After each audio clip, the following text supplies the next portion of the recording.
Welcome back, readers. Today we're reading Chapter 10, 1880, in the Mystery in Rocky Mountain National Park. The light of dawn was waking the countryside as the boy descended into the meadow below the ravine. He could see a herd of elk grazing alongside the cattle behind the ranch buildings. A group of men gathered near what he assumed were their bunkhouses.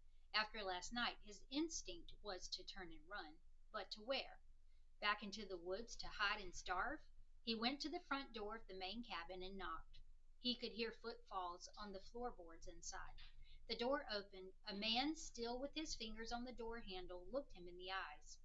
He appeared to be about 30 years old and had a bushy mustache that covered his mouth but no beard. His equally bushy eyebrows made him look stern and serious. The man turned from the open door and went back inside. As he walked away, he said, "I figured you might show up." Fear overtook the boy. He was sure his heart was going to beat right out of his chest. But before he could turn and run, the man came back to the door with 2 metal cups full of coffee in one hand and a bowl of what looked like oatmeal in the other. "Have a seat there, young man." He gestured toward a set of chairs on the porch and handed the boy one of the metal cups and the bowl. The boy sat down. The boy took a sip of the hot drink and hoped the man didn't notice that his nervous hands were shaking. "This must be the fellow they came by here searching for last night." The man took a sip of coffee. "I'm Abner Sprague, owner of this ranch." He put out his hand. The boy shook it. "Well, young man, I know we are out here in the wild country, but we still have manners. Are you going to introduce yourself?" The boy hesitated. He could see the man knew he was tense. "Sorry," Abner said. "I should first explain that anyone causing trouble for Dunraven is a friend of mine. Don't worry. I'm not going to turn you over to him. You've got my word on that." The boy's body relaxed and he breathed a sigh of relief. "Thank you, Mr. Sprague. My name's Abe." "Just Abe?" "Yes, sir. I have no last name. My mother, she left me at an orphanage in Philadelphia shortly after I was born. And all I came with was a scrap of paper telling them my first name." "Well, Abe, these mountains are the right spot for finding yourself."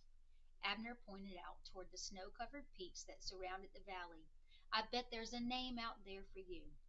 "Mr. Sprague, is Dunraven the man who's been chasing me?" "Yes and no. That would be Theodore White, the foreman of Dunraven's ranch. Dunraven is a gentleman. That means he hires folks like Ted White to do his dirty work. Dunraven's men tear down fences, run cattle into the property of homesteaders, that kind of thing." "Why would they do that?" "Well, Earl Dunraven, that's what they call him back in England where he's from, has his mind on taking over this whole country here. Men like him can't enjoy a place unless they own every square inch of it." Abe took a sip of his coffee. Abner whistled.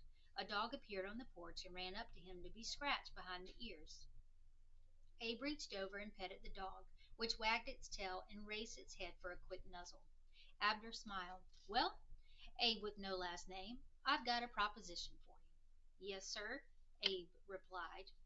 "If you help the boys build another bunkhouse, I think we can get you a comfortable spot to sleep. If you help with the ranch, we can feed you. And if you help me with an endeavor I've got, I think we might even find you a last name." "I'd like that very much, Mr. Sprague. What's the project?" "A trail." He pointed to the tallest mountain, its gray granite face lit by the pink morning light. "I've got it in my head to build a trail to the top of the mountain." Abe stared at the mountain, unable to fathom how someone could get to the top. "But there's just one small problem, Abe. First, we're going to have to return whatever it is Ted White is saying you stole from Dunraven." "Mr. Sprague, sir, I don't think I can do that." "Explain yourself, son." Abner sat back in his chair to listen. Abe told Abner about what he had learned in town, how a woman had discovered a stash of Indian treasures, and how one item, the most valuable one, had been stolen from her home. "I only took it with the intention of returning it to its rightful owner." Abner leaned back, took another sip of his coffee, and thought for a moment. "Well, Abe, you've gotten yourself into quite a pickle, and I reckon the only way out is to go further in." A sense of dread gripped Abe's gut. What do you mean, sir? You're not going to like this, but I think we need to have a friendly conversation with Dunraven. Join us next time for Chapter 11, Emerald Lake.